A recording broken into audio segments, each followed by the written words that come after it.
Questão número 43. Tem um texto base, se liga lá. Ó. As atividades ligadas à cana-de-açúcar praticamente definiram a economia colonial. Parou. A gente está falando de cana-de-açúcar, economia colonial. Vamos deixar uma coisa bem clara aqui. O Brasil do seu período colonial é baseado em ciclos econômicos. Nós temos o primeiro ciclo econômico da época da pré-colonização, que é o pau-brasil, com o escambo. E nós vamos ter o ciclo do açúcar, que é da cana-de-açúcar, principalmente no Pernambuco e um pouco em São Vicente, mas no Pernambuco, de maneira bem efetiva e bem lucrativa para os portugueses. Posteriormente, o ciclo da mineração, que acontece em Minas Gerais. Isso no período colonial, sem considerar o ciclo do café, que já é do Brasil independente no século XIX. Mas, falando de ciclo do açúcar, economia do açúcar no período colonial é ciclo do açúcar. E quando a gente fala do ciclo do açúcar, a gente tem aquela base clássica. Nós temos o senhor de engenho e aqueles que o senhor de engenho manda. É uma cidade senhor, é uma época, é um período senhorial, obviamente patriarcal, absurdamente machista, absurdamente misógino e com certeza controlador da sociedade. O que significa que, nesse caso, o senhor de engenho, ele controlava a todos e a todos, inclusive a sua família, aos funcionários livres, mas principalmente aos escravizados.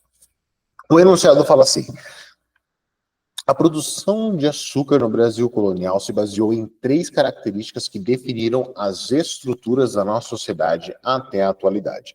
Essas características são o sistema de trabalho. O sistema de trabalho estabelecido no ciclo do açúcar foi conhecido por uma palavra em inglês que é plantation.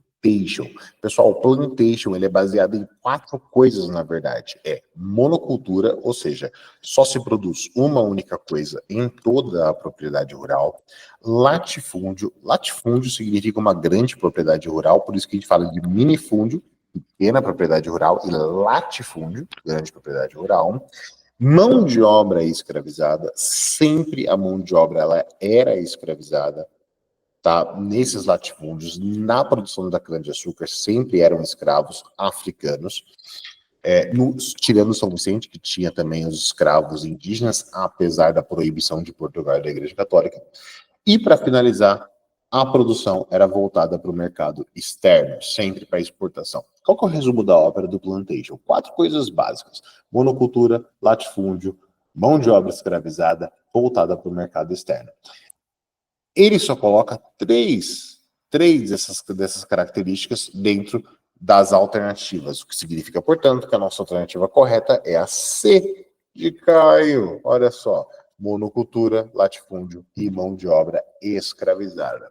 Vamos deixar uma coisa bem clara aqui, pessoal, que até hoje o Brasil trabalha com monocultura, latifúndio, voltado para o mercado externo. A única coisa que nós não temos, os latifúndios clássicos, no interior do Brasil, é a mão de obra escravizada. Mas nós sabemos que já houveram notícias recentes de trabalhos análogos à escravidão ou trabalhos escravocratas em alguns lugares do Brasil. Então fiquem espertos, principalmente relacionada às questões de vestibulares, e nunca se esqueçam que isso não é, sobre hipótese alguma, algo legal, ok?